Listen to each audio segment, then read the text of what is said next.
Buongiorno da Sicilia 24, le principali notizie. Nuovo filone di inchiesta sulle gare d'appalto negli ospedali Civico e Villa Sofia. Dalla Procura di Palermo arriva la richiesta di 12 arresti. Al centro del sistema di corruzione il commercialista corleonese Sciacchitano. Dai domiciliari continuava a gestire appalti e mazzette. Sistema Cuffaro, Ars in subbuglio, le opposizioni insorgono, Schifani si faccia da parte. Il governatore sui social replica: il mio impegno non si ferma e convoca la giunta per oggi pomeriggio alle 15. Agrigento muore dopo 2 interventi all'intestino, 4 medici indagati per omicidio colposo. Enna, scoperti 62 furbetti del reddito di cittadinanza e di inclusione, 320.000 euro i soldi incassati illegalmente. A Siracusa avevano creato un condominio fantasma per intascare il superbonus, sequestro da 10 milioni di euro.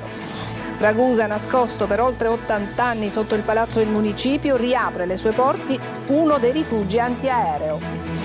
Calcio, il Palermo domani va alla ricerca di conferme di punti per risalire in classifica. Contro la Juve Stabia, Inzaghi intenzionato a riproporre la squadra che ha battuto il Pescara. Attesa per Catania Altamura, Toscano ritrova Pieraccini in difesa, mentre in attacco è ballottaggio tra Forte e Caturano. Altra tegola per il Trapani, il nuovo deferimento potrebbe portare a una nuova penalizzazione.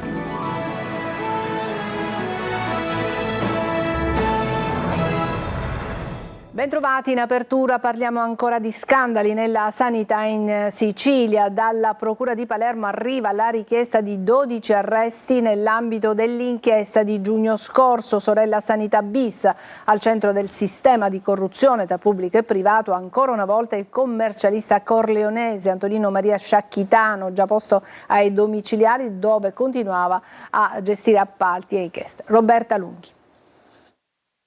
Sanità siciliana ancora una volta sotto i riflettori della Procura di Palermo, che ha chiesto 12 arresti, 8 dei quali in carcere, 4 ai domiciliari e 3 interdittive per altrettante società, in una indagine che ricostruisce un sistema di tangenti e appalti pilotati tra aziende pubbliche, gli ospedali palermitani Villa Sofia, Cervello e il Civico, e le imprese private. Al centro delle indagini c'è ancora Antonino Maria Sciacchitano, 65 anni, il commercialista originario di Corleone, già posto ai domiciliari nel mese di giugno scorso nel primo filone dell'inchiesta Sorella Sanità bis. Per lui arriva un'altra richiesta di detenzione in carcere. Sciacchitano avrebbe incassato una mazzetta di 25.000 euro per agevolare imprese amiche nella fornitura di materiale chirurgico, macchinari e dispositivi medici. Tra gli episodi più recenti, la gara da 47 milioni di euro per la sterilizzazione del materiale chirurgico del Civico. Tra le richieste ai domiciliari con braccialetto elettronico anche la palermitana Alba Cristodaro, 47 anni, responsabile unico del procedimento all'Arnas Civico di Palermo. Le 3 società coinvolte, Servizi Ospedalieri e Medical e Pacifico SRL, rischiano il divieto di contrattare con la pubblica amministrazione per 1 anno. Non solo appalti truccati e talpe, nell'inchiesta della Procura di Palermo ci sono anche altri filoni ancora da esplorare, ma buona parte delle intercettazioni non hanno alcuna rilevanza penale, pur definendo un reticolo di conoscenze pericolose. Manlio Viola. Nell'inchiesta della Procura di Palermo sui presunti appalti truccati in Sicilia ci sono altri filoni che non hanno portato fino ad oggi a iscrizione nel registro degli indagati.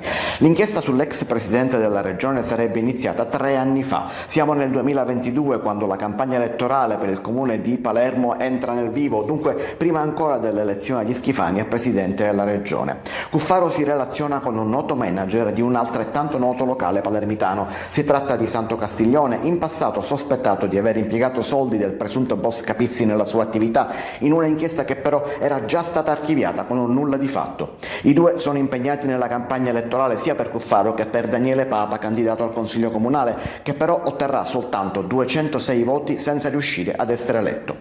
La procura intercetta anche l'incontro tra Cuffaro e la moglie di Capizzi, ma senza rilevanze penali. Circa 1 anno dopo, nelle carte compare un altro amico storico di Cuffaro, Mimmo Di Carlo. Racconta all'ex presidente di aver sentito di intercettare intercettazioni a suo carico e di averlo appreso da una conversazione del genere con un collega della DIA mentre gli portava la ricotta fresca. Neanche lui risulta indagato. Elementi questi ed altri che però la procura mette in fila insieme all'esistenza della presunta talpa il tenente colonnello Palminteri, indagato lui sì per rivelazione di segreto d'ufficio, e dell'altro racconto incidentale del funzionario dei servizi segreti Paradiso. Insomma, i teoremi della procura non si basano soltanto sulle figure degli indagati, ma anche su un reticolo di conoscenze personali, anche se non rilevanti penalmente. Il terremoto giudiziario che ha coinvolto Cuffaro e alcuni dirigenti regionali non scoraggia Schifani a proseguire il mandato. Il suo proclama sui social dice: io vado avanti, la Sicilia è importante. Nel clima pesante l'ipotesi di una convocazione della giunta che in realtà pochi minuti fa Schifani ha convocato alle 15. Ma sentiamo Roberta Lunghi. Renato Schifani non si ferma, lo scrive sui social in un post fatto per spazzare via le indiscrezioni circa un suo passo indietro e il conseguente azzeramento della giunta. Si tratta solo di fake, dice il presidente sui social, la Sicilia viene prima di tutto. Il clima resta comunque pesante nell'attesa di una possibile convocazione straordinaria degli assessori proprio oggi, come auspicato durante il lungo vertice di maggioranza di ieri, che non ha un'ora fissata ma che potrebbe scattare da un momento all'altro con il rientro anticipato del governatore da Bruxelles. Decisioni importanti? Di certo, per i partiti della maggioranza, come emerso dal vertice, conta la definizione della manovra finanziaria, dove bisogna puntellare le richieste che provengono da Fratelli d'Italia in Movimento per l'Autonomia da una parte e della Lega con la DC dall'altra. Ma il terremoto giudiziario non può non comportare le decisioni di pulizia del governatore. Via i dirigenti coinvolti nell'inchiesta della Procura di Palermo con il direttore generale dell'ASP di Siracusa Caltagirone, già autosospesosi, e la posizione pendente di Maria Letizia Di Liberti a capo del Dipartimento della Famiglia.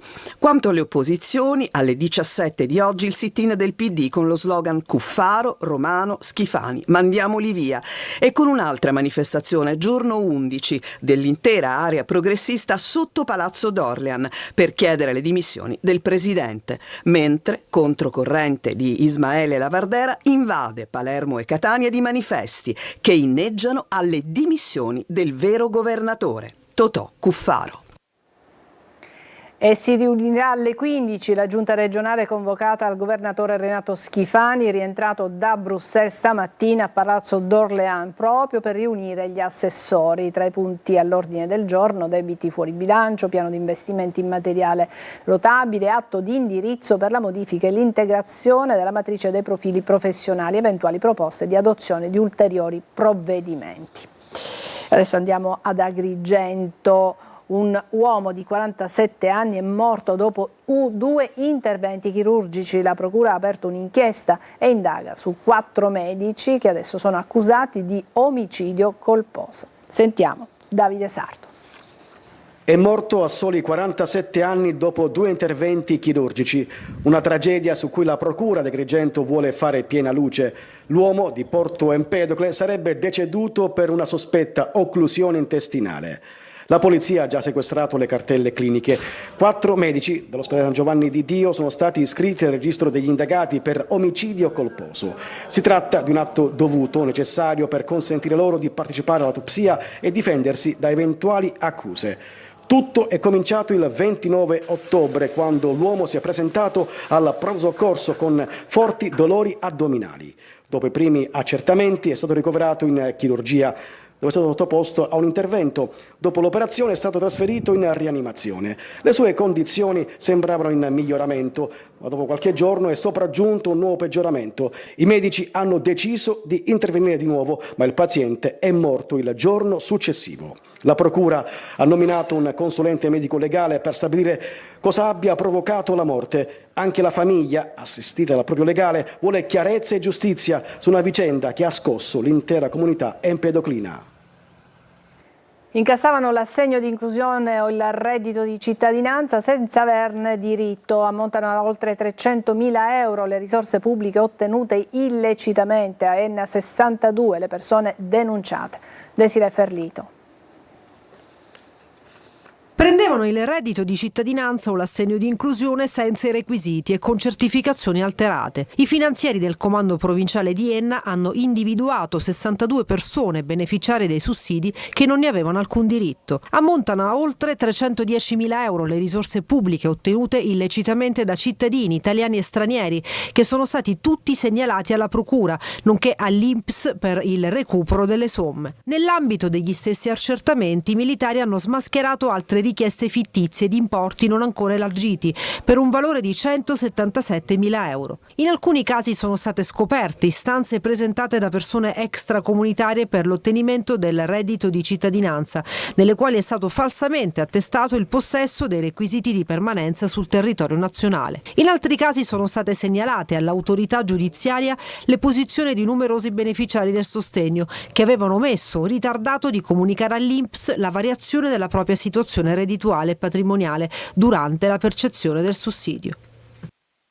Attenzione alla truffa del CUP, da giorni molte persone stanno ricevendo un messaggio che dice: si prega di contattare con urgenza i nostri uffici CUP, Centro Unico Primario, al numero 8934 2232. Non richiamate questo numero, non si tratta infatti del CUP regionale, il quale nei messaggi non chiede mai di richiamare, semmai ricorda la prenotazione di una visita sanitaria.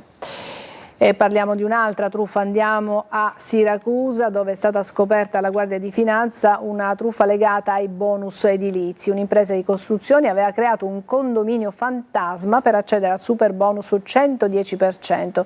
Sono stati sequestrati beni e crediti per oltre 10 milioni di euro. Emanuela Corsi. Un condominio fantasma creato a tavolino per accedere al super bonus 110. È l'ultima truffa sui bonus edilizi scoperta dalla Guardia di Finanza di Siracusa, che ha portato al sequestro preventivo di beni e crediti d'imposta per oltre 10 milioni di euro.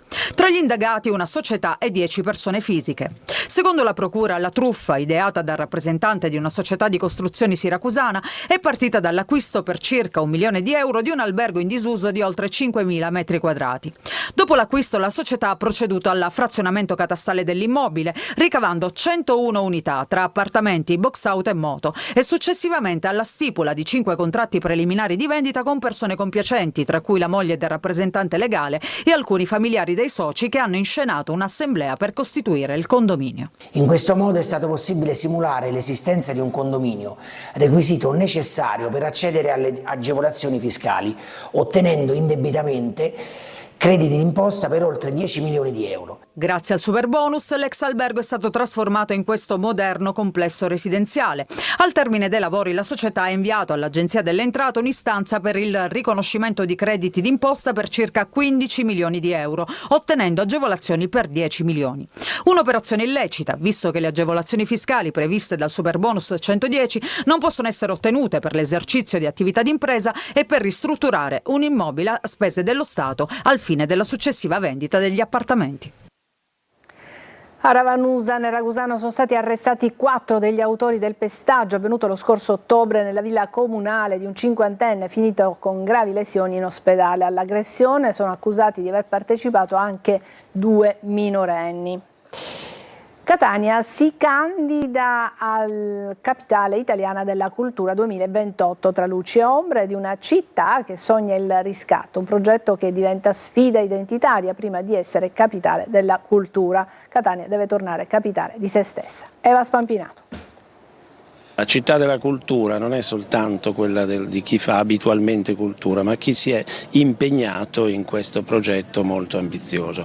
Catania si candida a diventare capitale italiana della cultura 2028, una sfida ambiziosa che profuma di riscatto, ma impone anche uno sguardo lucido sulle ferite ancora aperte della città, dal degrado urbano ai servizi carenti, dalla dispersione scolastica a un centro storico che alterna splendore barocco e abbandono, da una mobilità sostenibile che non esiste alle nuove piazze ristrutturate con l'augurio che non vengano presto vandalizzate, fino all'ennesimo colpo duro subito dai cittadini, che ha un colore, il blu, non quello del cielo, ma quello delle strisce. Eppure, dietro i problemi pulsa una vitalità che non si arrende. L'amministrazione comunale invita i cittadini a fare squadra, a trasformare questa candidatura in un laboratorio di orgoglio collettivo. città deve partecipare, deve continuare a partecipare, deve seguirci, deve seguire la candidatura e sentirla sua, avere un orgoglio positivo, ovviamente non esclusivo, come dire, troppo borioso, di far parte di questo progetto e sentire di avere qualcosa da insegnare al resto del paese e alle altre città.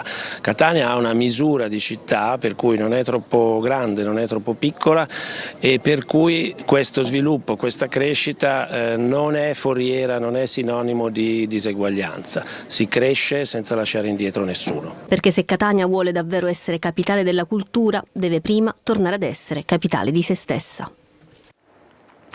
Adesso una breve pausa e poi entreremo in un rifugio antiaereo. A tra poco.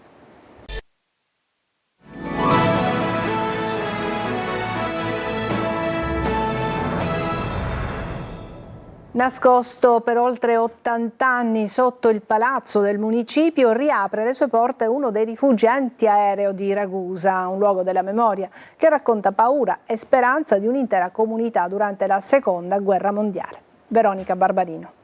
C'è un luogo sotto i piedi di Ragusa che torna a parlare e racconta una storia. È il rifugio antiaereo della Seconda Guerra Mondiale sotto il palazzo del municipio, rimasto chiuso per oltre 80 anni e che oggi rivede la luce. Lungo circa 50 metri e articolato su 2 livelli, ha un cunicolo principale e 2 corridoi laterali. Quando le sirene suonavano e il boato degli aerei si avvicinava, qui dentro circa 300 persone correvano a cercare riparo. Tra il 1942 e il 1943 il periodo di utilizzo. Non è il solo presente in città, non è il solo presente in centro storico e tra l'altro in periodo bellico vengono utilizzate non solo questi rifugi artificiali, queste cavità artificiali, ma anche le cavità naturali o le latomie di Cava Gonfalone o le grotte della Santa Domenica. Un viaggio nel tempo dove la memoria collettiva riaffiora in ogni dettaglio. Una porta blindata contro il nemico e una cucina per i giorni più bui. E ancora scritte sui muri. Tutto racconta la paura e la speranza. Il punto più basso del rifugio, con le testimonianze dell'epoca, appunto del 1942, del 1943, i cognomi, i nomi, ma anche addirittura ci dicono quando suonava l'allarme del 1942 che è delle ore 24, ho qui decessi per FIFA, quindi la paura, o del signor Brugaretta, di Carbonaro, insomma, come vedete era tutti cercavano di lasciare la propria firma. Dal dopoguerra in poi il rifugio diventa un deposito e solo adesso questo luogo torna a essere spazio di memoria. Un percorso per non dimenticare e non commettere gli errori del passato. Adesso una breve pausa e poi il calcio. A tra poco.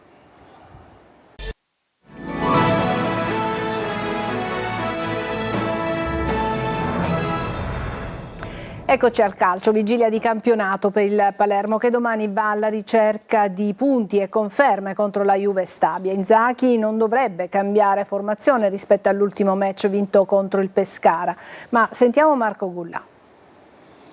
Se il Palermo è realmente guarito, occorrerà un'altra prova. E allora la partita di domani al Mente di Castellammare contro la Juve Stabia sarà radiografica sullo stato della squadra di Inzaghi.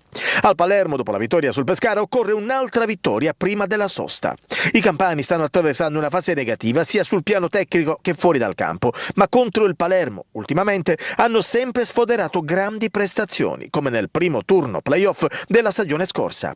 Inzaghi sembra intenzionato a confermare in larga parte la squadra che ha vinto e convinto contro il Pescara. Un cambio però sarà inevitabile. Gomez è infortunato e dovrebbe rientrare soltanto dopo la sosta. Anche Gyasi resterà ai box. L'allenatore rosanero potrebbe affidarsi nuovamente al 3-5-2, mantenendo così equilibrio e continuità rispetto all'ultima uscita positiva.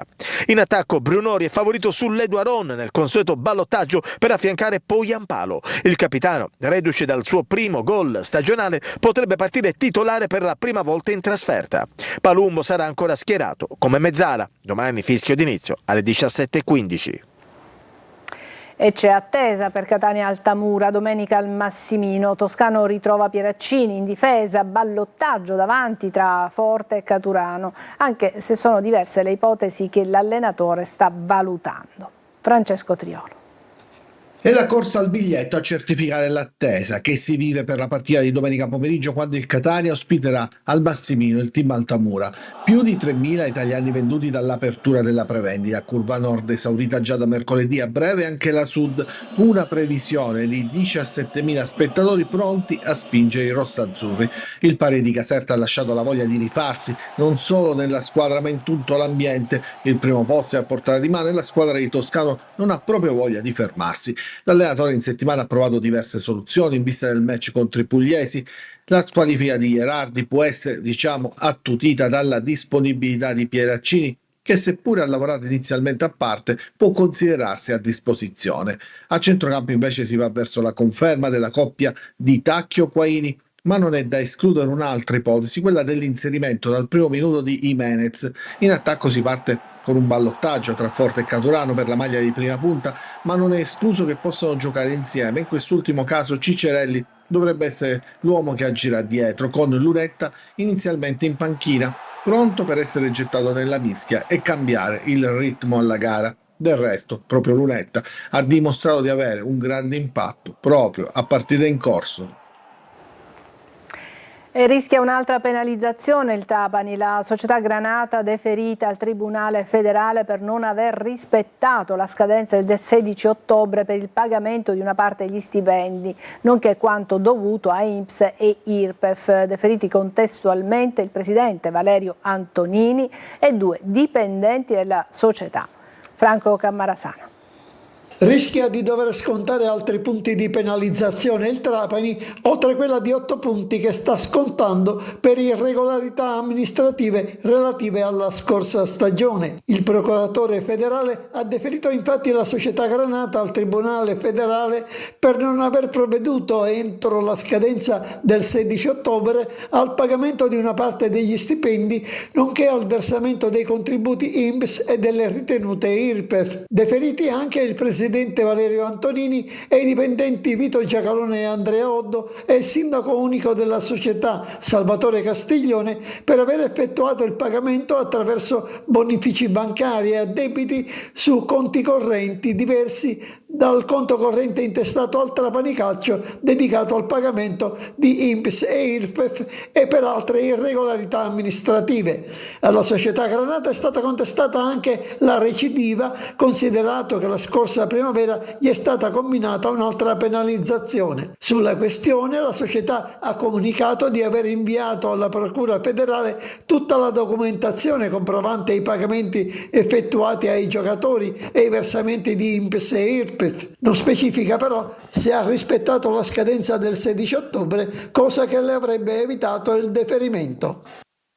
Ci fermiamo qui, come ogni venerdì, anche oggi dopo questo telegiornale va in onda Preview, la trasmissione di Marco Carli, quindi si continuerà a parlare di calcio. Per il momento è tutto, grazie per l'attenzione e buon pomeriggio.